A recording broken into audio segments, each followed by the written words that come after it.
Começar agradecendo a presença de todos os empreendedores que estão conosco aqui. Esse é um projeto recente, né? Alan está aqui comigo, meu sócio, vai estar comigo aí nessa jornada. A gente vai rodar o Brasil falando com empreendedores. Pessoas de sucesso. Grandes empreendedores, grandes histórias de sucesso para oferecer conteúdo de qualidade para quem está começando, para quem está perdido ou para quem quer evoluir e ir para um segundo nível, não é isso, Alan? É isso aí. E estamos aqui hoje com o Henrico Neto, o maior e mais bem-sucedido consultor atuarial do Brasil. Nos ajuda muito aí em todos os nossos negócios. E bora lá, Alan. É isso aí, pessoal. Para você que é empreendedor, que quer conhecer um pouco mais sobre esse universo e principalmente como as pessoas tiveram sucesso, né? Nós vamos trazer aqui pessoas de sucesso que foram lá e fizeram, né? Quem está conectado com a gente sabe, a gente fala muito, né? Que o discurso ele encanta, mas é o resultado que convence. Exatamente. E todas as pessoas que nós estamos convidando foram pessoas que foram lá, fizeram, tiveram resultado, prosperam a vida de muitas empresas e de muitas pessoas, né? Como, por exemplo, o caso do Henrico. Vou deixar que ele se apresente, inclusive, e fale um pouquinho aí como que ele começou a empreender, né? E, consequentemente, ao decorrer do bate-papo, como é que ele criou aí a Brasil Atuarial. É isso aí, bora lá, Henrico. Agradecer a participação, né? Tá estreando aí com vocês. Eu tenho certeza aí que é um projeto de muito sucesso.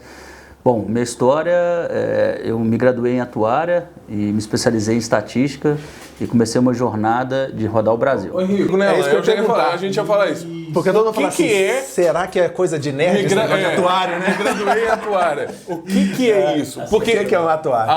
Alan e eu estamos muito envolvidos lá no G4, na escola de negócio e tal. Isso. A gente roda muito o Brasil também, falando com muitas pessoas. E quando a gente lá, nós temos um consultor atuarial. Tem gente que olha assim, o que é isso? O que seria isso? Tá. O que é a ciência atuarial? A pessoa já fala do TI. É o menino da internet? Exatamente, é porque tem a ver, né? Exatamente, é porque tem a ver, né? Tem uma certa inclinação nesse sentido. Mas é a ciência que é voltada para o mercado onde há gestão de risco. É mais comumente no Brasil na área de seguros, mas internacionalmente, por exemplo, nos Estados Unidos é muito focada na área de banco, né? A indústria financeira usa muito a parte atuarial. E a gente tem um skill estatístico, que vai até um certo nível, não aprofunda tanto quanto o estatístico, financeiro, que complementa essa parte estatística. A estatística ela vai tanto na estatística da vida, que é a demografia, quanto na estatística de danos, de coisas materiais, né? Que aí você vem os seguros dos vários ramos, né? O estudo das probabilidades. E aí, no mercado financeiro, quando se avalia risco, se projeta cenários, né? Então, vai ser sempre uma ciência que vai trabalhar com números, mas norteada por um processo estratégico. Nós estamos fazendo o quê? Para quem? De que forma? E o meio do caminho, depois de entender o que nós estamos fazendo e para quem e de que forma, aí nós vamos para a execução. E se aplica a outros segmentos também? Não só o segmento securitário, a gente tem, sei lá, uma rede de frigoríficos. Eu até estava falando sobre o seu trabalho com essa empreendedora lá no Scale Day. Tem uma rede de frigoríficos e eu quero expandir. É possível também usar a ciência atuarial, o seu trabalho para esse segmento? Eu acho que está importante já na conexão entender a importância de se fazer um estudo atuarial independente de qual seja o negócio, né? Perfeito. A gente entra nessa parte na viabilidade econômica.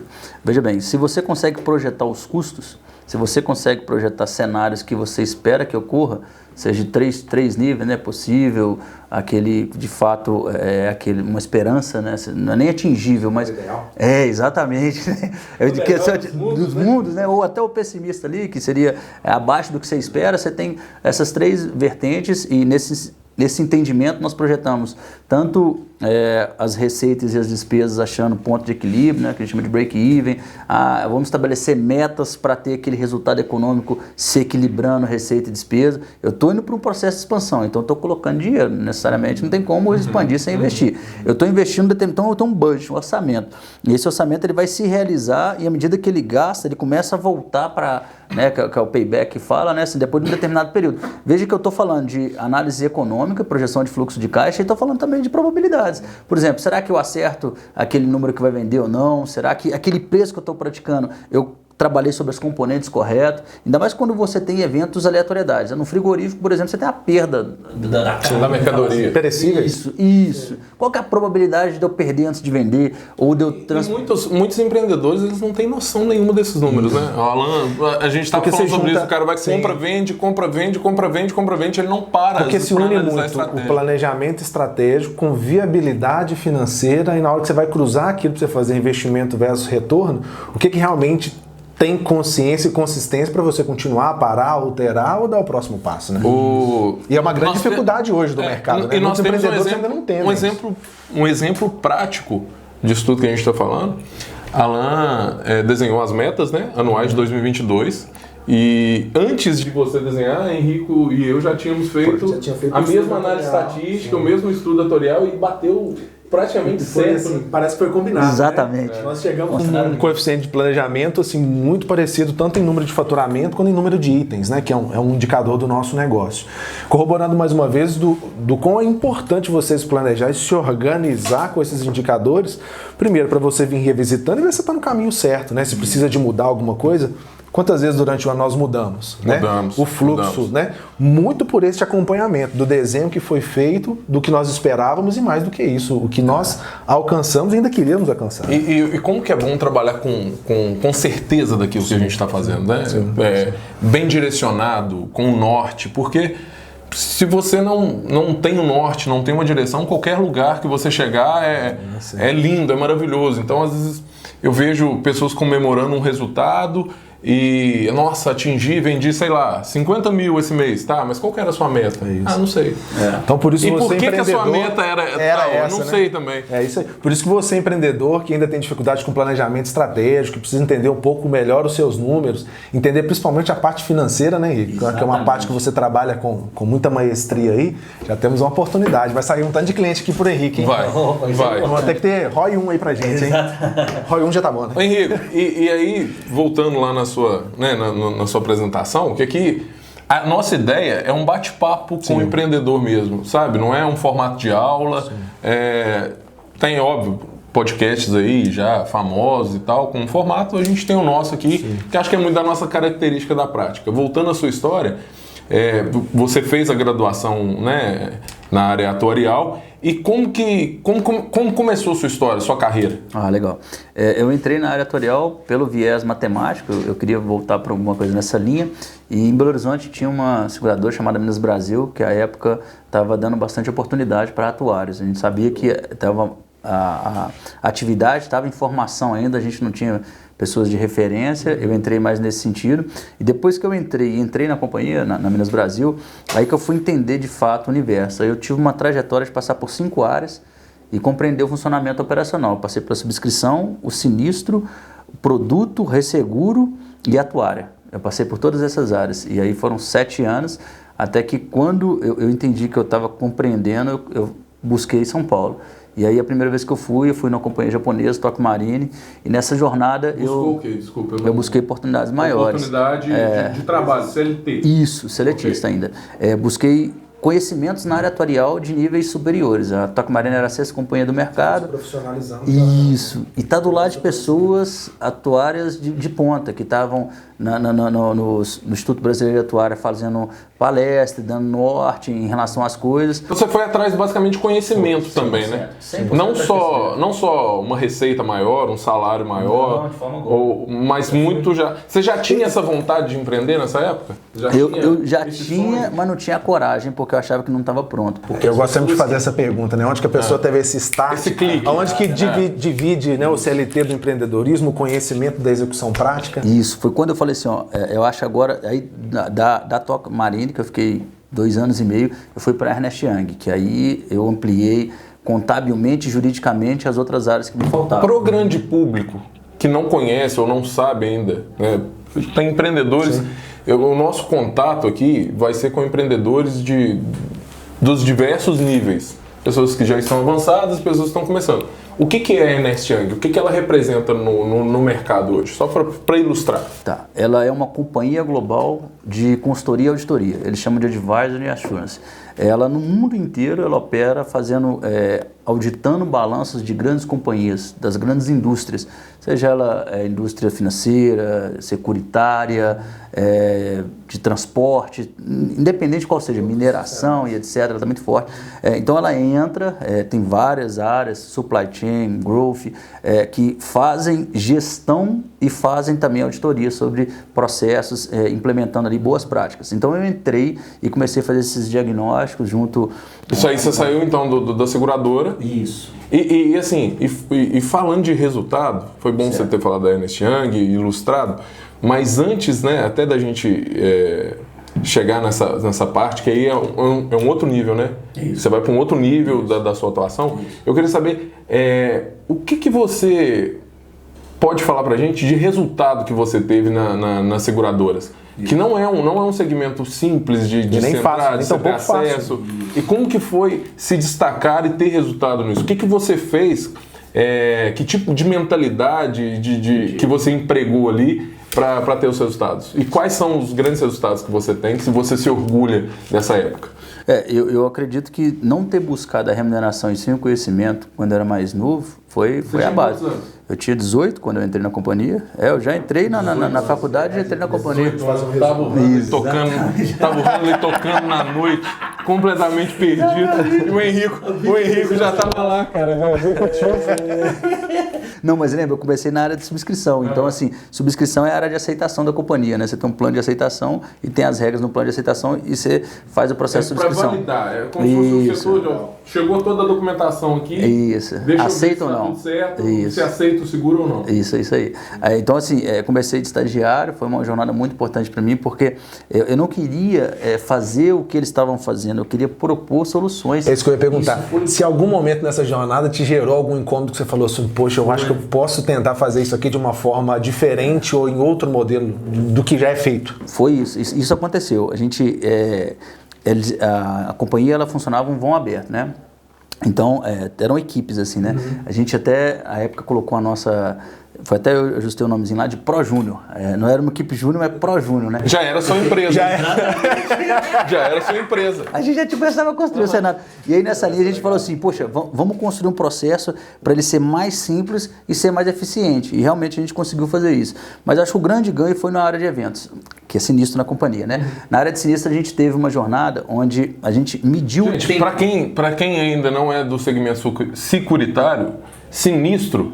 Basicamente é quando dá alguma merda no seu carro ou alguém morre você bate. No seu seguro. É quando de fato o consumidor vai utilizar o serviço da seguradora, não é isso? Exatamente isso. É quando o risco se efetiva, que a gente fala na parte atuarial. Aconteceu aquilo que não era esperado. Foi uma aposta. Aí o risco se efetivou, aí é o sinistro. Então, aí eu entrei nessa área de sinistro e comecei a entender junto com o gerente à época, era até o Arley, eu lembro, está na Zurich ainda, Zurich Minas Brasil, como se fosse tempos e movimentos, assim. A gente tinha uma rotina na área de receber nota fiscal de oficinas para colocar para as análises da parte técnica avaliar se vai aceitar ou não vai, e tudo. Isso, e os orçamentos também. E aí a gente fez um cálculo de tempos e movimentos. Por exemplo, eu tinha 3 pessoas que recebiam essas notas fiscais e que anexavam os processos, notas fiscais e orçamentos, e que anexavam esse processo. Só que era havia um processo de procrastinação, de querer pedir mais equipe, fazer hora extra. E ali eu acho que não só compreendi todo o ciclo de um sinistro, por exemplo, desde o aviso até a montagem da pasta para entregar para o analista, que depois que entregava para o regulador, que passava para o síndico. Isso em que ano, Henrico? Isso foi em 2003. Já tinha então uma certa tecnologia. Já tinha uma certa tecnologia, já tinha. As propostas elas estavam no momento da virada. Por quê? Porque ainda existiam as propostas físicas e a companhia estava pagando mais comissão para os corretores que já transmitiam ela. Exatamente para a área de subscrição ficar menor. Você ter pessoas que dão ok ou não. Mais otimizado. Isso. Podcast agora sobre isso, né?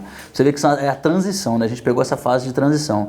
Mas aí a gente conseguiu fazer os cálculos e demonstrar em uma reunião com a equipe que existia, que estava travando o processo, estava atrasando o processo inteiro, que ele tinha mais gente do que precisava, ou ia ser revisto toda a equipe, ou a gente fazia um teste de adequar assim, tantas pessoas, cada pessoa tem que entregar 56 processos semanais num determinado cenário. E isso aí... Esse foi. Aí dali eu fui para a área de resseguro. Na parte de resseguro, eu compreendi rapidamente porque o produto me puxou. Nós vamos ter que explicar o que é resseguro. Antes de entrar, né? Acho que resseguro é um termo também muito, né? Técnico, né? Muito técnico. Muito utilizado no nosso segmento, mas muito técnico, né? Técnico. Explica aí pra gente o que é resseguro. Isso. Resseguro é quando a companhia contrata um seguro daquilo que ela segurou. Então ela faz o seguro de um determinado bem, só que esse bem... Ela não se sente confortável em assegurar aquele valor, um montante de dinheiro ou de ela faz um qualquer seguro para te naquele... assegurar. É isso. Ela contrata algo para te garantir. Ela faz um seguro do seguro. Isso. Tem por duas formas, por ela não se sentir confortável, e tem a parte que é a capacidade econômica dela. Ela quer ter o risco, mas ela não aguenta. Ou não pode, não é isso? Existe alguma regra para isso? Não pode. Ela não aguenta. Não aguentar é não poder. Tipo assim, ela não pode avançar porque ela não tem capacidade econômica. Ou ela coloca mais dinheiro no caixa e reverte junto à SUSEP para aumentar o limite de retenção, ou ela só, de fato... Eu imagino a especificidade técnica e o coeficiente que você tem que estudar para você analisar até que ponto aquela organização aguenta a bronca e até que ponto ela precisa pegar, seja de aporte ou ali para ressegurar, para aguentar uma expansão ou ali a proteção de veículos que são além da capacidade dela, né? Deve ser uma coisa ainda bem que existe, né? Ainda bem que existe, né? Não, se não existisse, literalmente estava... E eles surgiram do primórdio do seguro. O seguro sempre surge da necessidade de uma sociedade se proteger em alguma determinada situação. E na época do começo de tudo, era aqueles tráfegos que vinham... tem a história dos camelos, né? Que as pessoas levavam... conta a história. E de navio. Conta a história, porque... Também é conhecimento. Henrique também é história, tá vendo aí? É conhecimento. A gente tem... Nós vamos extrair aqui de você, Henrique, tudo que a gente puder, cara. Porque eu sei disso, e a Alan sabe disso também. Você, né? E eu, particularmente, a gente vem numa jornada aí que... Eu até ia falar com a Alan, cadastra meu dedo lá, a biometria, para eu poder entrar aqui sem tocar a campainha. Né? Porque todos tá vindo e não tá trazendo café, né? Tem que começar a trazer café. Todos os projetos que eu estou envolvido, já são 7 projetos, ou 8 com o resultado convence, ou 7 com o resultado convence, se eu não me engano. Henrique tem participação direta. São 7 novos e 7 de expansão. E em todos eles tem planejamento e tem a parte editorial, que é muito importante. Então, que é o que garante eu quase moro aqui, eu acho que eu venho mais no escritório do Henrique do que nos nossos escritórios. Verdade. Então a gente vai extrair o máximo, cara, assim. Conta essa história pra gente, como que surgiu o seguro, então. Então vamos lá, assim, todo o histórico que a gente tem nas bibliografias é que tudo de seguro nasce no Reino Unido. Primeiro atuário, a primeira companhia de seguro, a primeira companhia de resseguro. Então tudo nasceu do Reino Unido. E tem um porquê? Eu acredito que era a Inglaterra ali junto com né, o Reino Unido. Tem a ver com a invasão dos vikings? Então, que começaram a saquear tudo ou não faz sentido? Isso eu não tenho certeza exatamente, mas eu sei assim, o primeiro atuário é de lá, as primeiras companhias seguradoras são de lá, o Lloyds... Você tem uma noção assim, atemporal de que ano que seria ele? Aqui eu tenho, aqui no Brasil, 1828, nós tivemos a primeira companhia de seguros mútuos brasileiro, e fazíamos seguro de casco e da embarcação, que é um dos primórdios também. O que é o casco? É o navio, né? Aquela parte do navio. É a parte física ali do veículo. É como se fosse o veículo, é o casco. Quando fala casco, é o próprio bem em si. Isso, exatamente. Então protegiu o navio e a embarcação. E a Companhia de Seguros Mútuos Brasileira, 1828, ela começou a trajetória aqui no Brasil, né? Depois foi avançando, para você ver, de 1828 a 1916, aqui no Brasil nós passamos por um marco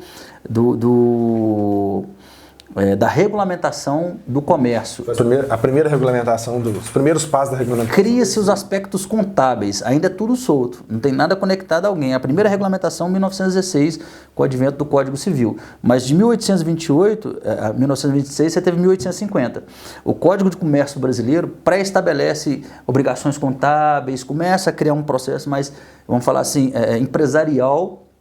E aí sim, em 1916, as companhias elas são vamos falar, regulamentadas no Código Civil. Para exercer ali a atividade de fim de ano. Isso. E está específico lá do no artigo 1466 até 1470 fala assim, ó, podem operar seguros mútuos, né, assim, e explica a forma jurídica, dá aquela fundamentação. Então, naquele momento, não tinha seguro de automóvel, porque a necessidade não era seguro de automóvel, era seguro de vida, acidente do trabalho, porque tinha as pensionistas, a economia estava crescendo, o comércio estava crescendo, então assim, você tem seguro de vida, acidente do trabalho, aí você tem seguros do casco, né, em relação a esse tipo de transporte. Seguros, comumente as pessoas ligam uma linha alto, né? Isso, mas tem várias, né? E vamos falar do vida, previdência, aí vai. Isso, né? Exatamente. Eu acabei de. A gente fez uma carta.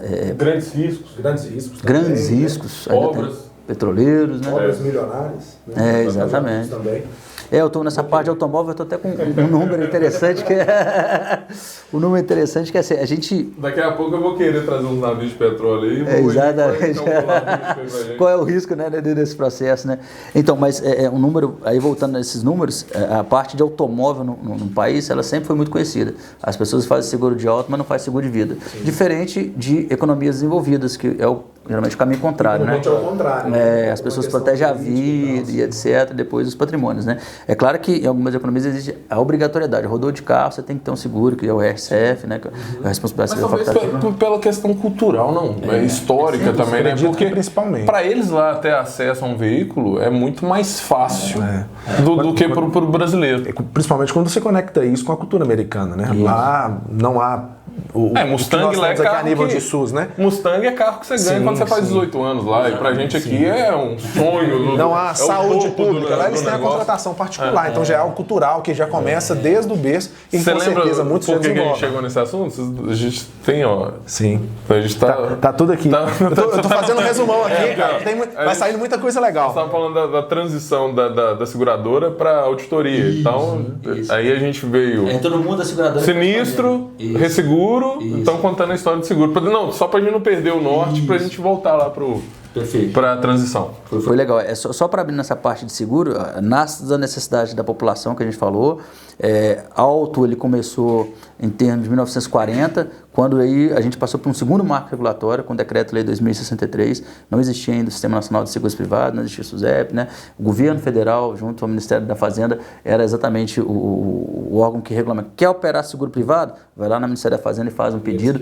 Isso, mas já tinha automóvel. A revista Quatro Rodas é a primeira quantificadora, né? Eram 500 mil de veículos quantificados pela revista Quatro Rodas. E aí o negócio foi avançando. Isso em 1940. A primeira edição da revista Quatro Rodas é legal ver, assim, quem está mais voltado aí no mercado de automóvel e ver esse histórico. Eu acompanho, eu até tenho todo mês ali a revista Quatro Rodas, é muito legal, assim, é muito lobby, alguns pontos, algumas específicas ali é legal de você ter. E aí, então, a gente entende que a realidade... E vamos falar o que é o resseguro, né? A realidade do seguro, ela nasceu do mútuo, e o resseguro, ele vem o seguinte: quando você já não consegue mais segurar uma coisa, você vai até uma parte e divide isso com outro segurador. O pessoal usa muito jogo de bicho também. O jogo de bicho é uma jornada que você vai numa... Como se fosse um resseguro. Eles praticam um resseguro. Se você for numa banca e fizer a aposta máxima, hoje, se eu não me engano, é 160 mil reais que paga, né? Você acertou na cabeça e deu 160 mil, você quebra a banca, né? Aí o cara da banca pega o seu jogo, joga na outra, que pega o seu jogo, joga... E é o mesmo jogo que é o seu. Vai circulando.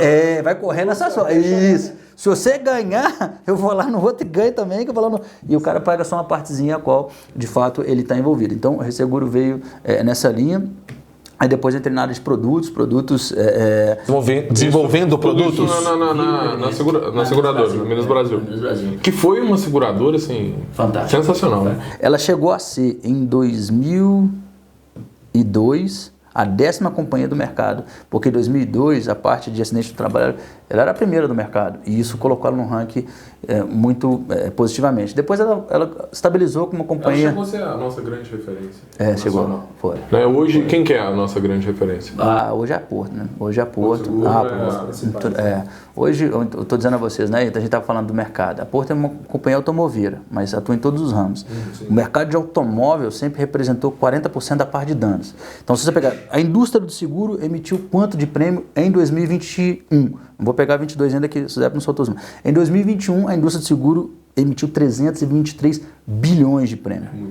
Muita grana. Não, e o impacto social que isso tem? Gigantesco. Porque são pessoas... E nós que estamos no dia a dia, na rua, né? O nosso trabalho é muito... Conversando com as pessoas. Conversando com as pessoas e vendo a realidade dessas pessoas, o quanto que é difícil para uma pessoa financiar um carro, um caminhoneiro, que é um público que nós temos muito contato, ele paga às vezes 10, 15 mil reais de prestação de um financiamento.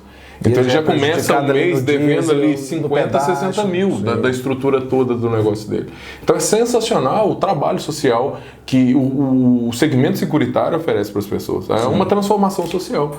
Sem dúvida. E vamos falar dessa parte social, olha só. A gente falou do aculturamento, falamos da economia americana, falamos dos europeus. O Brasil é um país assistencialista. O Brasil tem um histórico de um país assistencialista. A saúde é pública. Sim. O seguro que todo carro tem que ter, ele é social, DPVAT, é o maior seguro social do mundo. Então, assim, a gente tem um histórico muito assistencialista.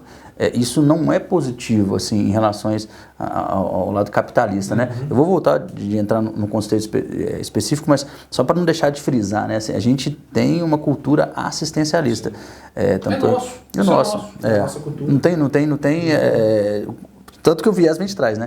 A seguradora líder foi surgir depois ainda de problemas lá atrás, até o dinheiro que dava do DPVAT, o pessoal tirava, roubava esse dinheiro e usava na política e tudo, que é um dinheiro público, né, digamos assim. O mundo não, o mundo você roda, aí no mundo todo. Outro dia eu estava num evento, o pessoal estava falando assim, o DPVAT é o maior seguro o maior seguro social do mundo. É claro, ele é o único. Não, eu ia falar isso, mas é o único, pô. É o único. Cara, mas assim, por mais que tenham várias questões, né? Mas é sensacional isso. Não, isso não tem dúvida, não. Se acontecesse exatamente com uma proposta, seria algo transformador, seria referência, né? Infelizmente, nós vivemos num país que a sacanagem rola solta. Mas que a ideia, quem desenvolveu o objetivo social daquilo, eu acho muito interessante. O primórdio do negócio, né, lá atrás, né? E ele surgiu, assim, de uma maneira que foi muito interessante e realmente, por muito tempo, ela foi a maior companhia de seguros do Brasil. Aí depois, quando veio até o governo Bolsonaro, que tirou os prêmios, assim, ela caiu, mas ela foi a maior companhia de seguro do Brasil por muito tempo. Aí hoje é a Porto, né? A gente tem a maior companhia brasileira, a Porto, que é referência no automóvel, que detém 25% do mercado de automóvel. 25% do mercado? É o grupo Porto. A gente Seguro... Você que sabe os números. A gente está falando de uma frota hoje no Brasil de quantos veículos protegidos? 30% do automóvel, 7% do caminhão e 2,5% das motocicletas. No total, 213 milhões.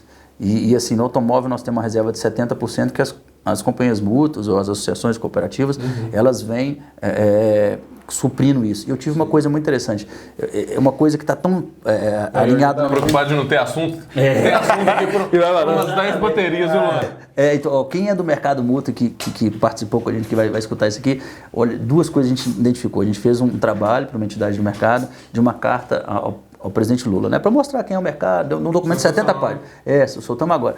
E aí, olha só o que a gente descobriu. Se as associações se regulamentam como cooperativa, é só fazer um ajustezinho no artigo 24 do Decreto-Lei 73 de 1966, porque lá está lá assim, podem operar seguros na forma de cooperativa, seguro de saúde, né, que são as cooperativas de saúde, tipo a Unimed, todo mundo conhece, de acidente de trabalho e agrícola. Então você pode fazer uma cooperativa para seguro agrícola, uma cooperativa para seguro de acidente de trabalho e uma cooperativa para saúde. Se você colocar a palavra automóvel... E já é uma realidade, né? Já é uma realidade.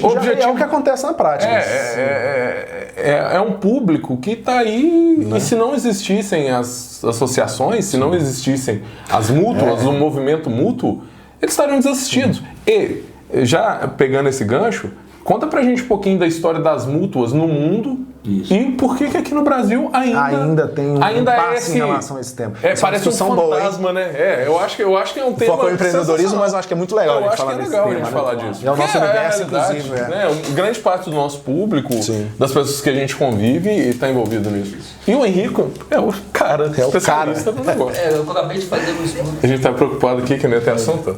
Não, eu tenho uns temas aqui ainda para o Henrico. Então, as cooperativas no mundo, assim, existe uma... Aí também lá no Reino Unido, onde tudo nasce, existe uma federação que chama ICMIF, International Corporation of Mutual Insurance Federation. ela é uma Federação Internacional das Cooperativas Mútuas, é isso mesmo. Aí nessa linha de entendimento, ela faz uma mensuração de todas as mútuas no mundo. Então, por exemplo, se você tem um país que tem a regulamentação, como é o caso da Argentina, você vai lá e filia. Vou te dar um exemplo de continentes e como é que isso é muito interessante. O seguro mútuo no mundo cresce mais do que o seguro que eles chamam de ações. Lá para a EQMIF, para o Reino Unido, fala assim, ó, você tem seguro mútuo e seguro para ações. São dois tipos de gestão completamente distintos. Isso. Né? É como se fossem as associações e os seguros tradicionais. É isso. As companhias de seguros, as associações cooperativas que fazem a proteção veicular no Brasil. Pegando aquele gancho da parte social que a gente estava falando, que independente de política, independente de ideologia política, o objetivo social, o objetivo da criação do seguro tem muito mais a ver com a mútua do que a sociedade anônima. Não tenha dúvida, a sociedade anônima ela virou ela virou em função de uma oportunidade de ganhar dinheiro. Isso. Todas nasceram do mútuo. Elas se desmutualizaram quando precisavam mais capital e se transformaram. Me dá um exemplo de uma desmutualização mais recente. HDI. Na Alemanha, a Hannover, ela teve o processo da desmutualização buscando capital, né? Então, a HDI na Alemanha era uma mútua, era parecido com o que a gente tem hoje aqui nas associações. Mas eles foram estranhos, né? Porém, lá existe uma regulamentação, existem regras claras, né? Sim. Como existe do seguro tradicional aqui. E aí eles optaram por virar uma sociedade anônima. Isso. E como é que foi essa história? Aí busca capital, criam-se donos, e esses donos respondem patrimonialmente pelos riscos, e cada país tem a sua legislação específica. Nós temos a Lei 6404, que é a Lei das Sociedades Anônimas, que tem os princípios lá, né? Assim, e o Sistema Nacional de Seguros Privados só aceita sociedade anônima desde que não seja no ramo de saúde, acidente do trabalho e agrícola, como a gente falou, que pode ser como cooperativa. Muito alto. Isso, mas olha só que interessante, nos continentes onde o mercado é mais maduro, Europa e América do Norte, 35% em média dos prêmios totais são de mútuas e 65% de falando no seguro como total, um todo. Isso. E falando só do universo alto. Então, aí eu não tenho esse número. Ainda a gente não consegue... A EQMIF, ela solta continentalmente. Por exemplo, América do Norte e Europa, 35%. América do Sul, 11%. E isso acontece porque o Brasil, que é a economia mais forte aqui do continente, só pode operar saúde, agrícola e acidente. Se pudesse automóvel, essa realidade seria... Nossa, se a gente chegasse... Seria um case de sucesso, seria talvez um dos top 1 ali, top 3, a gente estaria muito próximo. Isso aí. Porque é um mercado que hoje amadureceu muito, né? O segmento associativo, mútuo, né? Principalmente de uns 4 anos para cá. Um termo até que a gente usa muito lá no G4, das entidades de autogestão, que é até um termo que eu aprendi com o Henrico, e hoje está se profissionalizando muito. Haja visto quantidade de empreendedores que estão no G4, que estão se capacitando e que estão entendendo a grande diferença que existe entre uma seguradora e uma mútua. Sim. O formato de gestão, eu acho que isso... O papel social que esse segmento tem também, né? A oportunidade de mercado que ele tem. E a transformação de vidas, gerando isso aqui, resultado. Sim. Quantidade de pessoas hoje que conseguem ter um resultado com um trabalho digno, honesto, sem gastar uma grana absurda. Eu acho muito importante a gente falar sobre esse tema, porque ainda é um tabu em alguns cenários você falar em proteção veicular e você falar em mútuas e as pessoas ainda ficam com aquele questionamento. Isso é algo regulamentado? Não é? É seguro? Não é? E o que nós estamos vendo, e eu enxergo muito analisando o mercado nos últimos 4 anos, é que ele vem ganhando cada vez mais musculatura, cada vez profissionais mais capacitados, né? Haja visto o trabalho que a gente realiza buscando capacitação e se espelhando não só no nosso mercado, mas principalmente organizações que estão fora do nosso mercado e fazendo um trabalho brilhante de Disney, as mais diversas marcas, bandeiras e mercados, né, varejo por e falando de igual para igual, empreendedores, prosperando a vida de muita gente, fazendo um negócio acontecer. Eu estive dentro de uma seguradora esses dias, conversando com gestores, com CEO, CFO e escambau, falando no mesmo nível com eles. E tendo resultado muito maior, às vezes, que de algumas seguradoras. E da parte social, levando proteção, porque nós somos um país que precisa, levando proteção muitas vezes para as pessoas que estão numa condição momentânea ou até social que não a permite ela, por exemplo, contratar um seguro convencional. Então, não por que ter este recurso, né? Então, tem um papel social, sim, e ele é louvável, né? Saber que nós não íamos deixar de entrar no nosso segmento, né? A oportunidade que não ia faltar. Bom, é isso aí. Mas aí a gente estava dando sequência em falar... Das mútuas, né? Da diferença, a gente parou na mútua. Sim, você estava falando de como as multas se comportam no Brasil. Isso, exatamente. Por que não pode? A gente entende que vai poder em breve, assim, até... a gente viu duas brechas, né? Olha, a gente está querendo dividir esse negócio porque isso é fantástico. Quem é do mercado mútuo vai acompanhar aqui. É só alterar o artigo 24 do Decreto-Lei 73, é uma alternativa. Agora existe uma outra alternativa de formalizar o grupo restrito de ajuda mútua que está sendo muito discutido no STF. Quando você vai para uma ação civil pública e questionado sobre o que você faz hoje, existe uma alternativa, mas talvez aqui não seja o melhor momento para colocar. É legal os advogados também trazerem as opiniões, mas se questiona assim, poxa, o socorro mútuo, lá no artigo 143, parágrafo 1º do Decreto-Lei 73, tem uma parte que fala associações beneficentes, associações de classe, socorro mútuo, não está sobre a fiscalização do CNSP e a SUSEP. Não está. Quer dizer que ela pode entrar e começar a regular, mas não está.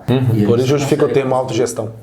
Cara, e eu já te falei isso, eu falo isso com o Alan, seria sensacional. A regulamentação. A regulamentação e o aval da SUSEP, a parceria e o contato com eles. Sim, por que não? Por que não? Então, eu acho que seria extraordinário. Eu acho que elevaria o segmento para um outro nível, para um outro patamar. É uma visão que eu tenho. E parar com essa... Porque o segmento associativo também tem a síndrome do vira-lata, né? Tem. Ninguém me ama, ninguém me quer. Cara, não... Cara, você tem que ser o primeiro a acreditar, entender o que aquele mercado causa impacto e gerar solução para o mercado. Se a SUSEP existe, ela existe por algum motivo. Exato. Né? Sim. E ela funciona por algum motivo.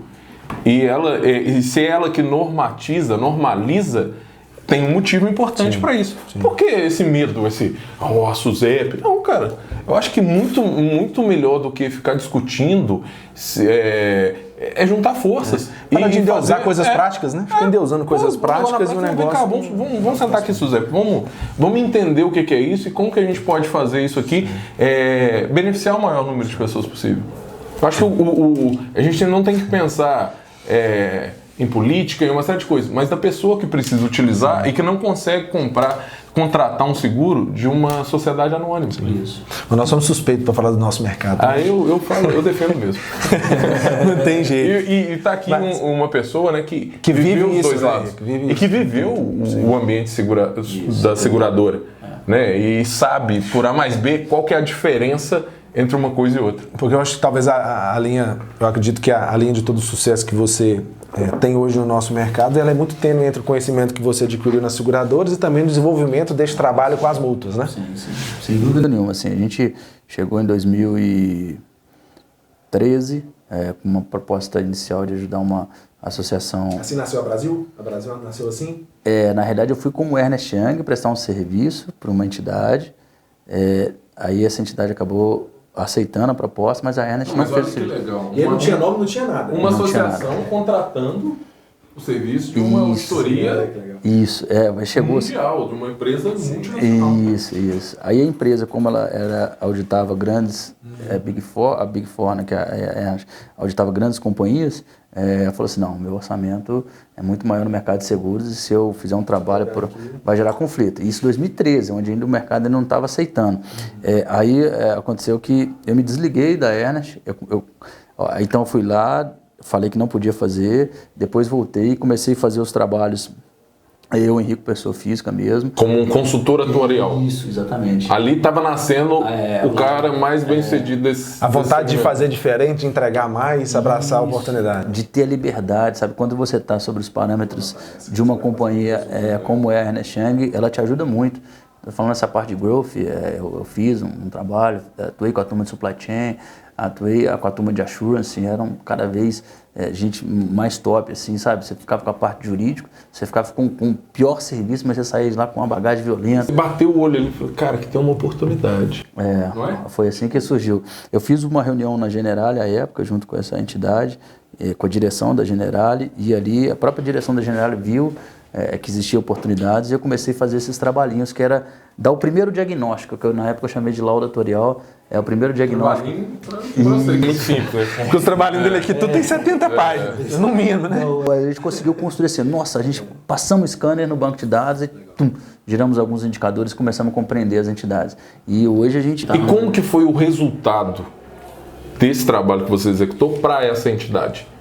Como que isso impactou lá? Como que isso virou convencimento? Isso, foi assim, ó. Essa entidade estava debaixo de um estipulante de apólice que representava várias entidades. E era um grande estipulante. E ela era uma grande entidade. Então ela queria ir direto, ela não queria ficar debaixo. E aí a gente fez um diagnóstico que... na due diligence, que a gente conseguiu convencer a Generali, que a gente estava fazendo. Aí gerou uns bons honorários, eu olhei para aquele negócio e falei assim, cara, esse negócio me... Aí você começou a entender, pô, eu estou aqui, CLT, você era um consultor seletista ou você era associado? Seletista. Lá tem o sistema de associado? Tem, até quando você chega, tem um momento que você vai ser o divisor de água. Ou você vai virar um diretor seletista ou você vai virar um sócio, que não é seletista. Um diretor você não tem dividendos, você é um executivo de processos e o sócio tem que vender, você tem meta de venda. E provavelmente, em nenhuma dessas posições você teria o resultado financeiro e profissional que você tem hoje. Eu digo por conta da liberdade de a gente poder fazer o que a gente queria fazer, da forma que a gente queria fazer. E a gente não podia fazer isso lá. Existe... Você tinha, pelo tamanho da companhia, pelas... Compliance também, provavelmente, porque a empresa seguradora deve ser pesado, né? Exato. Você participa das assinaturas de balanço de Porto, Mafre. O grupo Mafre era... Puxa, se pegar todos os ramos, o mercado hoje está em 320 bilhões, 2021, né? Agora vai chegar uns 350, 360 bilhões de prêmios emitidos, né? A Mafre se detém 10% disso aí, não estamos falando de 32 bilhões em auditoria, falando que o balanço está legal, que as reservas estão... Então um negócio muito, entende? Assim, uma linha bem tênue de seguir muito o que eles já faziam, porque se desse errado eles eram responsáveis. Sim. Então eu entendo lá dos caras. Já aqui, quando você assume risco, por exemplo, a gente começou a fazer... entrar numa parte que chama benefícios a empregados. É uma outra área da tua área que está relacionada a regimes próprios de previdência social. É uma das áreas que tem bilhões e bilhões de reservas sob gestão. Municípios, empresas grandes, elas criam os regimes próprios ali, os fundos de pensão, e você precisa de um trabalho atuarial auditando essas reservas, né? O passivo atuarial. Isso. Se o endividamento futuro está controlado, você vai trabalhar com a esperança matemática da vida, mais o controle econômico, para assim, cara, essas reservas estão de acordo. E você tem a CPC 33, que é vamos falar assim, o script, você tem que seguir aquilo ali e fazer a sua avaliação atuarial e entregar, né? E aí, quando a gente entrou, a gente até, muito surpresamente, a gente começou a participar da eletronuclear, do RPPS da eletronuclear, lá do Rio de Janeiro até. E o pessoal dando muita oportunidade pra gente, porque o que a gente estava colocando, em vez de deixar entregar um documento e mandar por e-mail, formalizar, a gente mandou e colocou assim, estamos à disposição. No caso... Já era Brasil Atuarial. Isso, exatamente. E como é que surgiu o nome Brasil Atuarial? Então, isso aí já foi lá naquela época lá atrás, que foi uma coisa que eu falei assim, cara, as mútuas estão no Brasil.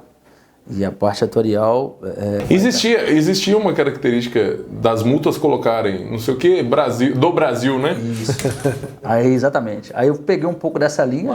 Exato. E assim, eu não tinha recurso, nada, não tinha condição de, por exemplo, hoje a gente tem o Ítalo aqui que faz um trabalho bom nessa linha, assim. E eu não tinha condições de acessar isso. Não é que... Até que eu tinha um pequeno recurso, mas não era nada que... No início, porque eu fico vendo... histórias, né, de quem começou e quem quer começar, às vezes fica numa agonia. Mas eu não tenho isso, eu não tenho escritório, eu não tenho não sei o quê, o famoso eu não tenho na computador, barriga, né? eu não sei o quê. Um dos primeiros negócios de sucesso que eu participo e que agora você participa também, começou na praça de alimentação do shopping. Durante 1 mês e meio, as reuniões, a operação era na praça de alimentação de um shopping, no Shopping Contagem, porque era no Shopping Contagem porque lá não cobrava estacionamento. Então a gente ia pra lá, usava a internet, tinha lá a estrutura e as pessoas ficam assim, mas eu não tenho como começar e tal. Como é que foi? Porque imagina que teve um frio, teve algum momento que dava aquele frio na barriga que você falou assim, pode falar palavrão aqui? Puta que pariu, pode falar. Agora, né? O que eu vou fazer? Onde que foi essa linha que você falou assim, eu tenho que continuar, cara, porque eu acredito mais no projeto do que o anseio, do que o medo e por aí, né? Então foi assim, eu recebi um acerto, né, de ter saído da Ernest, foi um bom tempo lá, e aí me deu mais ou menos um... Mas aí as pessoas vão dizendo, mas ele teve um acerto. Ele teve um acerto porque ele era bom no que ele fazia. Isso, porque ele construiu uma carreira. Sim, é sempre o resultado. Isso. Mas eu tinha uma dívida também. Eu tinha uma dívida do apartamento, que eu tinha 1 ano de casado, nem 1 ano. Tinha 7 meses de casado. E assim, eu tinha a dívida do apartamento para pagar. E aí, assim... A maioria você tem sempre, 30 tá sempre empreendendo naquele momento. Tá tudo conta, né? Então, pô, era 1.800 de financiamento. E aí eu rodando. Eu tinha um golzinho na época. Um golzinho até era forte, assim, vamos falar assim, aguentava um trancão, mas era assim, poxa, eu ia fazer um trabalho para uma entidade e assim, eu tinha que... Exatamente, não, e eu tinha que fazer assim, eu tinha que fazer o comercial, o desenvolvimento, o financeiro, o relacionamento. Eu preso. Eu preso, é isso mesmo. Aí depois, foi quando eu comecei a ter, sei lá, eu na Ernest eu tinha uma remuneração boa, mas eu comecei a ter, sei lá, 10 mil reais de receita recorrente. Eu falei assim, tá na hora de contratar. Eu falei, vou contratar, vou dividir o bolo aqui porque vai dar certo. Então você tem o mercado de inadimplência, aquela coisa toda e tal. Aí a gente trouxe a primeira pessoa, depois trouxe a segunda pessoa e eu praticamente pagava o apartamento e tinha, vamos falar assim, uns 2 mil para me gastar assim o mês inteiro, entendeu? Recém-casado, quer dizer, não tinha viagem, não tinha passeio. E fiquei um bom tempo assim, até que a coisa tomou um formato. E seria muito mais fácil continuar na carreira executiva, né? Tá aqui, o Alan foi executivo também de multinacional, o Henrique. Eu não tenho essa experiência, eu não tive essa vivência e nunca quis também, assim, nunca me vi... A insegurança nunca me vi... E o anseio é sempre tênue, né? Eu nunca me vi nesse formato, nunca achei que esse universo era pra mim. Mas era um cenário muito mais confortável. Você provavelmente não transbordaria como você transbordou. Mas é porque o próximo passo ele incomoda, né? O próximo passo ele te tira da sua zona de conforto, ele fala assim, porra, velho, eu tinha essa rotina, eu vou ter que sair dela, eu vou ter que abrir mão disso, daquilo, aquilo outro, pra você dar um próximo passo. E na verdade, às vezes, dá um passinho pra trás naquele momento pra jogar uns 10 pra frente. Aí sobrava 2 mil, se fosse executivo, talvez estaria sobrando 5, 10. Isso, tinha distribuição no final do ano. Empresário... A curva do executivo cresce aqui, do empresário cresce aqui. É isso aí. Aí teve isso, né? Aí no momento... Não, foi... A motorhome, eu vou dizer pra você assim, foi... assim, como é que eu falo assim, referência mesmo pra quem não está conseguindo fazer, talvez se espelhar. Agora, tá aqui a responsável pelo rebranding. Tá aqui. Ficou sensacional o rebranding. A marca nova, maravilhosa. Agora vai começar a trabalhar os outros lados todos, né? Assim, o grupo, agora tá parrudo. O próximo passado já é um cenário diferente. Então, eu entendo assim que quem está empreendendo e está desorganizado, se organiza. Isso aí, a parte econômica, até da parte atuarial, eu tive isso muito redondo, assim, eu tinha lá o meu cenário esperado, com minhas metinhas comerciais, e tinha lá o cenário realizado. Então eu acompanhava isso mês a mês e muito afinco, segurando mesmo o recurso no começo, porque... aqui, hein? Não, isso é cultura sua, né? Conhecimento. Eu sempre quis isso, mas eu não tinha conhecimento suficiente. Porque não é segredo para ninguém que eu não sei fazer uma fórmula no Excel. Mas eu fazia, lembra daquela planilha gigantesca que eu te mostrei? Eu fazia ali do meu jeito. Eu sempre achei isso muito importante. Até que esse cara chegou, não, deixa eu te Foi rico.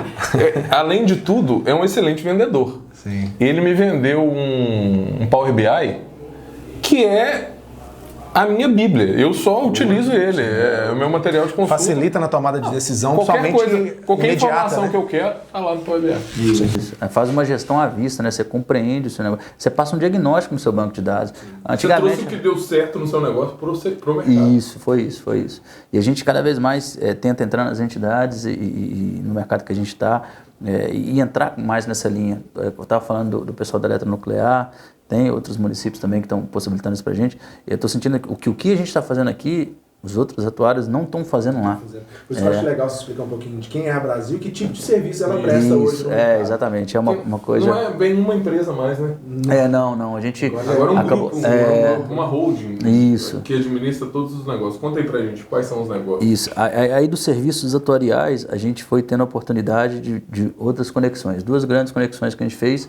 Uma foi com a Digo, na parte de treinamento educacional, corporativo, exato. Isso enraizou na gente e através da continuação dos nossos estudos, conectou num ponto muito forte. E depois veio a parte da agência, com o contexto de o que é marketing, o que é tráfego, como implementar trabalhos bonitos, sabe? A coisa encanta.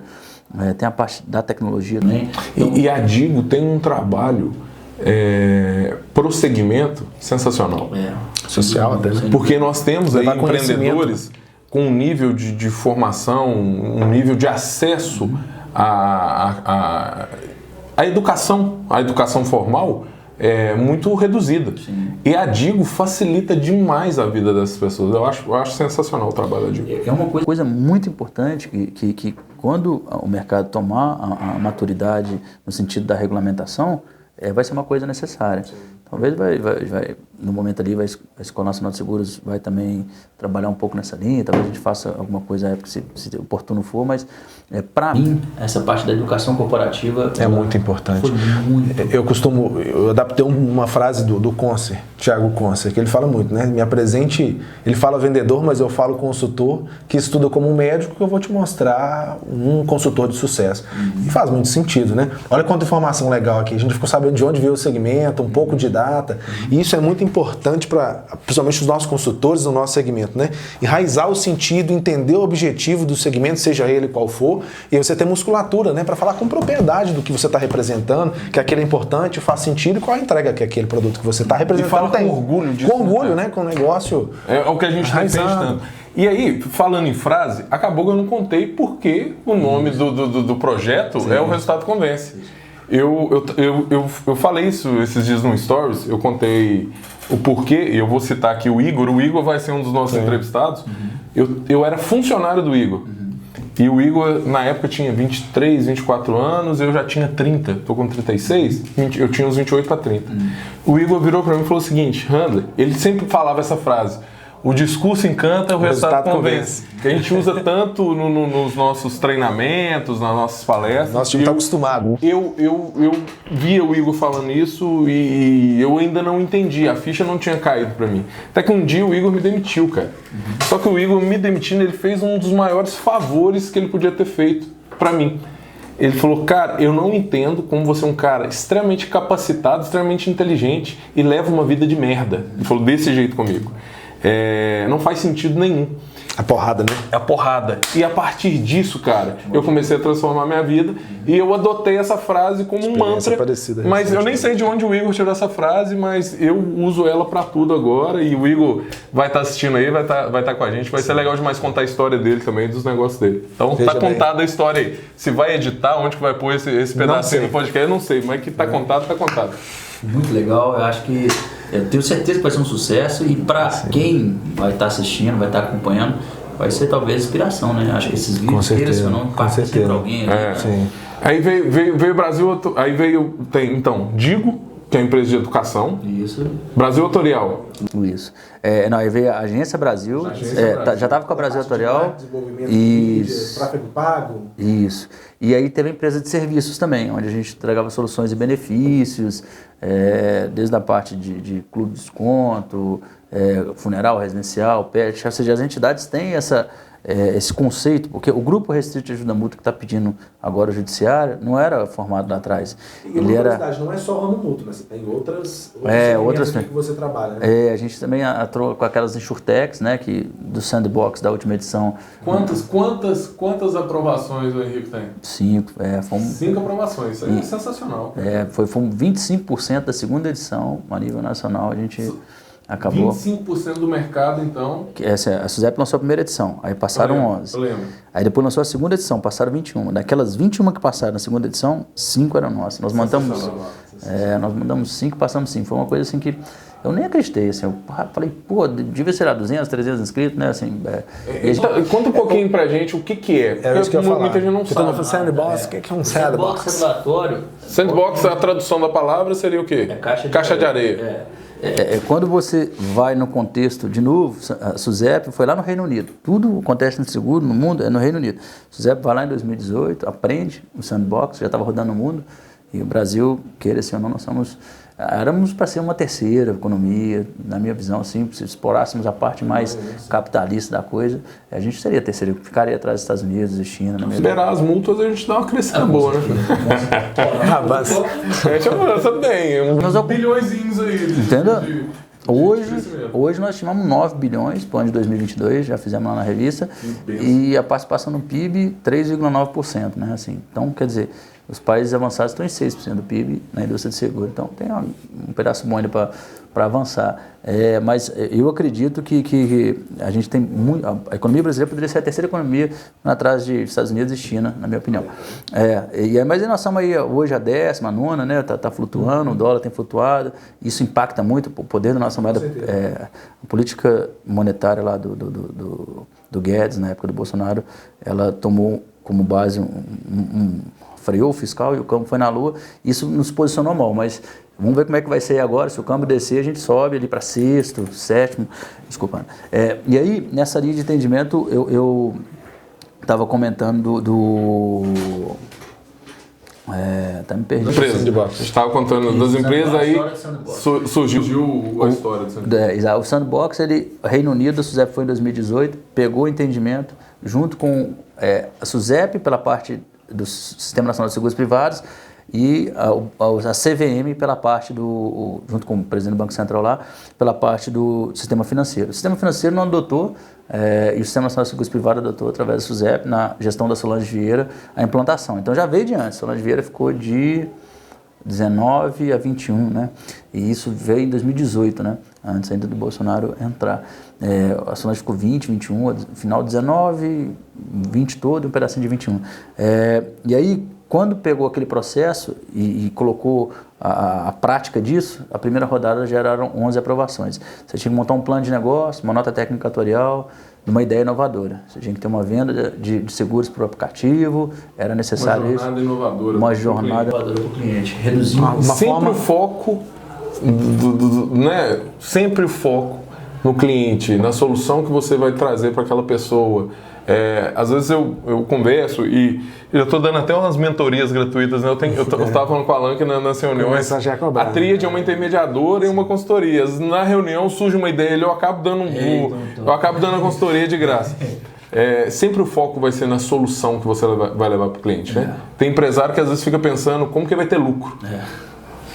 Como que eu vou vender? Não, primeiro pensa no problema que você vai resolver. O que você vai resolver? O que você vai resolver para as pessoas? Por exemplo, nós temos hoje clientes na Tríade que têm dificuldade em vender o seu produto, o seu serviço. Nós vamos lá e selecionamos isso. Selecionamos. Em muitos cenários fazemos ele entender o porquê, né? Que ele tá tendo que ele teve aquela ideia, de onde ele tirou, que impacto aquilo tem e mais, quem ele vai atingir com aquilo. Né? Aí depois que você entender o problema, que você vai resolver, que eu tenho certeza que é o que você fez, por isso surgiram tantos negócios. Depois que entendeu qual que é a solução que você está levando, aí você vai pensar em precificação, vai pensar em lucro, vai pensar em outras coisas. A maioria das pessoas que às vezes tentam empreender ou não conseguem sair do lugar, é um erro, no meu entendimento, de mentalidade.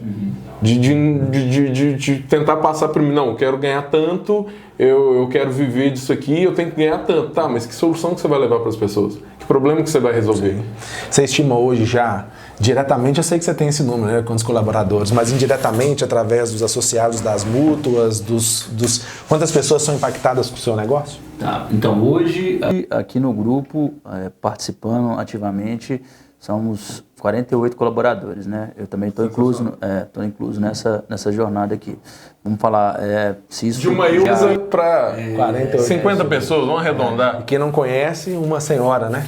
Muito bem ambientalizado. Não, inclusive, nós estamos estreando. E muito aberto para receber, inclusive. O Randall que o diga, nós estamos estreando o estúdio de gravação aqui da Brasil Autorial, que já tem um podcast, né? Vocês têm aqui uma produção de conteúdo muito ativa, mas esse estúdio aqui é a primeira gravação. Isso. A gente fez aqui inicialmente uma sala de reunião, mas a gente tem a figura aí da Lua Filmes que está com a gente aí, eu tenho um carinho muito grande por ela, achei que junto, mais próximo ali dos negócios da Diva. Vai virar uma empresa isso aqui. Eu falei assim, vamos fazer porque a troca de informação hoje, quando você pega esses mentores de sucesso, aquelas Instagram lá, fala assim, o que o cara fala para sua mente fazer? Leia livro, participa de podcast, esteja no meio de boas pessoas. Network. Que é um negócio que o Henrico tem, assim, que eu fico impressionado. Ah, Henrico, tal assunto. Não, conheço fulano, conheço ciclano, esse aqui faz isso, vamos conectar. Né, tem o projeto da Uso Seguros aí, que o Henrico já está articulando. Né, a tecnologia, por sinal, ficou incrível. O Henrico vai apresentar para a gente hoje já o andamento que está. Mas se networking é um negócio fundamental. Puxa, assim, eu estou acompanhando cada vez mais, estudando essas questões e vendo que não tinha como não fazer isso, né? Então, a gente trouxe essa oportunidade, estamos estreando aqui, bom fazer parte do Resultado Convence, acho que vou tomar isso também para mim como um mantra, né? Assim, exatamente. Porque é verdade. Acho que você nem precisa falar, você só vê o resultado. Né? E vendo, a gente projetando a motorhome, a gente tem lá uma grade boa de clientes na consultoria. Quando a gente pega aquelas projeções orçamentárias e vai fechar assim, cara, foram 2 identidades dentro da carteira toda que a gente tem, que pelo menos que a gente estava próximo, que deu e tudo. Aí nesse ano nós já refizemos algumas e tudo. E importante. Nosso, inclusive, já fizemos. E depois era legal, eu queria. Então, tá tudo organizado, mas eu queria entender para onde vai agora a motorhome, porque o negócio já está muito mais musculoso, porque. Impressionante, assim, foi uma coisa que... GMH tá voando. Quem talvez não está conseguindo crescer, talvez aproximar do pessoal, ver se a tríade tem uma solução, ver se tem alguma conexão, é uma alternativa, né? Se a gente, quando vai buscar soluções para um caminho, você tem que ir arriscando. Não, e eu isso no vídeo, até o pessoal do G4 estava usando meu vídeo, você me mandou e tal. Vou lá passar. Tá lá. Que parte que eu entro nisso aí? Que vocês estão só me promovendo aqui? Como que o network amplia, né? Eu tava falando, eu mandei o print para você hoje, o Alfredo Soares respondendo o WhatsApp, respondendo meu direct no Instagram. O Thales Gomes já respondeu o Alan. Como que isso ampliou a minha mente, não só na minha vida empreendedora, na minha carreira, mas na minha vida pessoal, a gente conversa muito, você sabe sobre isso. Como que networking abre as portas. Sim. Como que conexões com pessoas de sucesso elevam o seu nível. Hoje reais que façam um sentido, que mudem alguma realidade. Né? Ele perguntou, você fez a imersão? O Alfredo perguntou para mim. Eu estava falando para ele do crescimento e tal, como que o G4 nos ajudou. E aí eu falei com ele que eu fiz a imersão, eu fiz o scale, o Alan, meu sócio, fez o sales e nós contratamos para o nosso time interno o Skills. Tem script interno, esse ano tem scale. Então não é por acaso. O resultado, ele não vem por acaso. É por isso que ele convence, porque os números são extraordinários.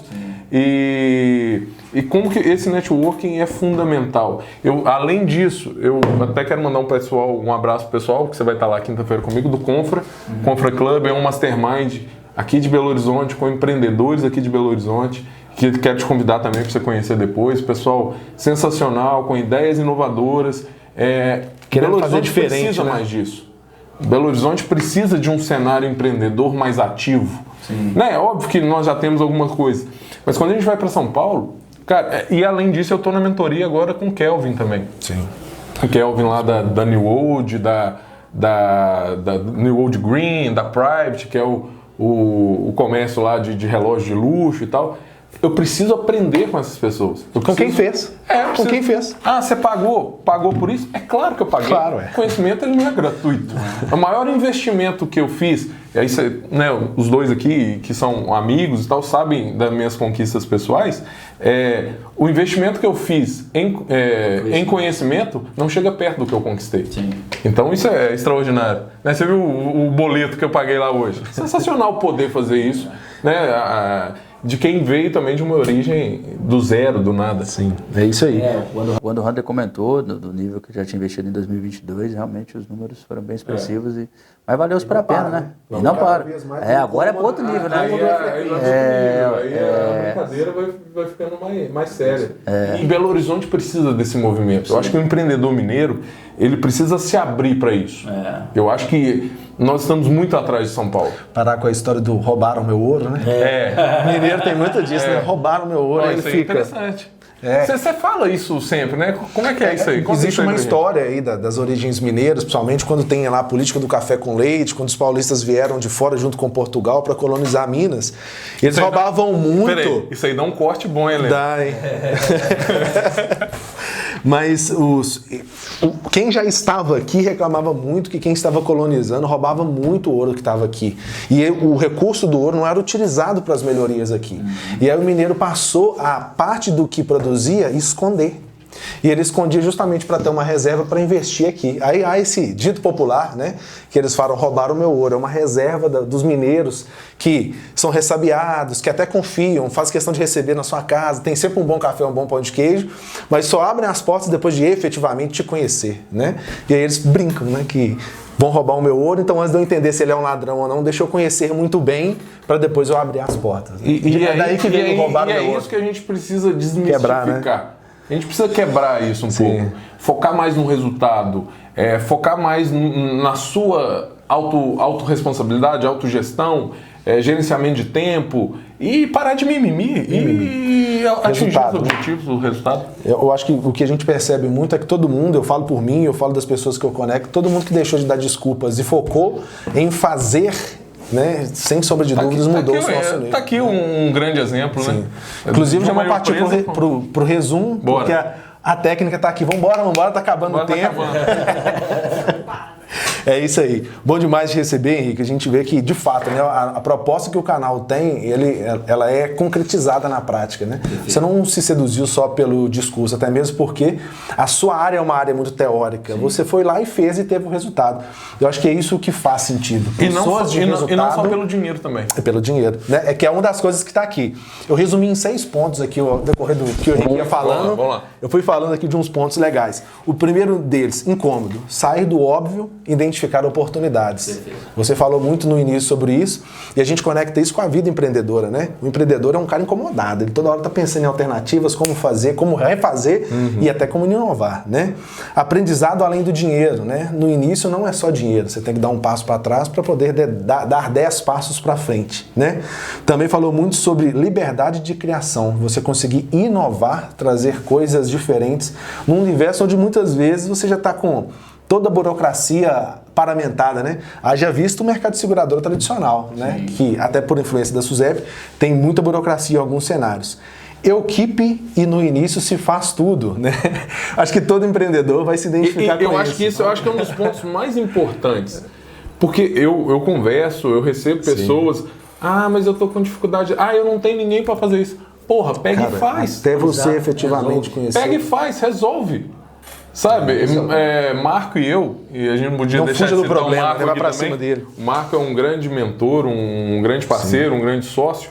Já Marco e eu, no primeiro escritório que nós tivemos, que era muito menor que essa sala aqui, que é um estúdio, era muito pequenininha a sala. Eu e o Marco fizemos as faxinas, nós fazíamos, eu era a tia do café, ele também fazia, e já um cara com uma história extremamente bem sucedida, né? Sim. Marco executivo de banco, diretor, e enfim...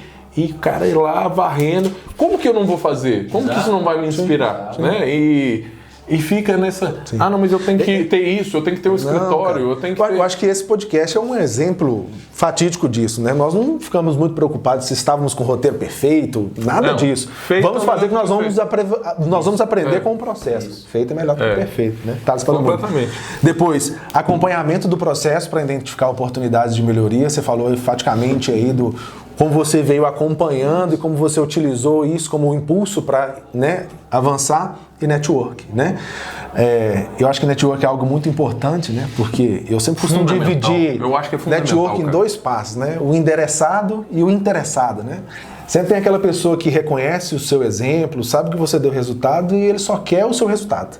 Mas ele não quer entender as etapas que você passou, por onde você passou e que impacto realmente o seu trabalho tem. E aí a pessoa deixa como de você aprender. se conecta. E ela deixa de aprender. Ela deixa de aprender. Né? Por isso que já há uma repulsa, principalmente dos mineiros, né? De entender exatamente como você vai trabalhar esse network, como ele faz sentido, como você vai se conectar, como aquilo pode virar um negócio, mas não da forma superficial. E aí as pessoas te convidam para um mastermind, ou te convida para um bate-papo. Eu era muito fechado a isso. Você lembra disso, né? Sim. E como que eu, pessoalmente, cresci esse ano, em todos os aspectos, fazendo network. Foi um ano, assim, de transformação total. E eu sou prova disso. Como que a gente vê que o melhor network é o win-win, é o ganha-ganha. Onde você consegue acrescentar e aprender. Nós criamos assim como uma boa sociedade. A Uso Saúde, que é uma das empresas, né? E o Henrique vai ser até colaborador e vai participar desse projeto também, surgiu de um networking feito dentro do G4. Exatamente. Uma oportunidade conectada surgiu uma empresa. Sabe? Tá paga a imersão. Sim. É isso aí. É verdade. É verdade. Tá pago. Saiu um negócio lá que com certeza vai gerar aí milhões ou milhares de reais. Tá paga a imersão e tá tudo certo. Então está resumido aí em 6 pontos esse bate-papo. Corridíssimo. Já foram 6? Não, já foram 6 pontos, pô. O último foi o networking que eu falei aqui agora. Corridíssimo, né?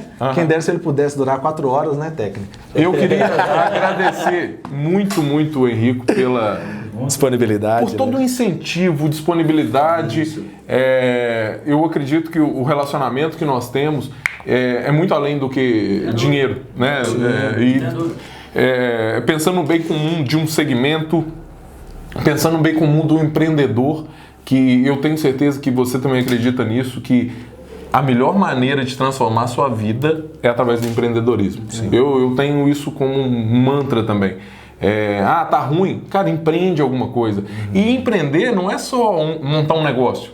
Você pode ser um intraempreendedor. Você pode ter a oportunidade de Fui por vários anos. não ter um CNPJ e empreender. Está aqui o Alan, exemplo disso. Né? Hoje o Alan é empresário, sempre foi empreendedor e hoje é empresário. Mas como que isso transforma a vida e te ajuda a viver uma vida de verdade? Porque você deixa de ser o que você sempre foi e passa a ser aquilo que você sempre quis ser, que é uma frase que a gente usa há muito tempo também lá no GMH Connect. Os nossos mantras comparativos. E ser aquilo que você sempre quis ser, não tem preço que pague isso, não. Haja visto a sua jornada aí. Obrigado, foi sensacional. Foi muito bom. Né? Parece até que a gente já saiu. Parece que saiu, né? Exatamente. Nasceu primeiro aí, né? Vamos em frente. Acho que o que precisar aqui da gente aí, conta com a gente. Então vamos convidar o pessoal, né, para se inscrever no canal do YouTube. Se inscreva no canal, compartilhe com as pessoas. Deixe seu like, seu dislike também, se for o caso. Vai, né? Democracia. Só vamos nos conectar com quem vê sentido no que a gente está propondo, né? Nós somos mais de 8 bilhões nesse universo. Deixa comentário, manda pra tia, pra sobrinha, para amigo, para quem quer que seja. Eu acho que o importante é fomentar o empreendedorismo e mostrar que no final o resultado convence. Tamo junto. Valeu. É isso aí, pessoal. Obrigado a todo mundo. Tchau.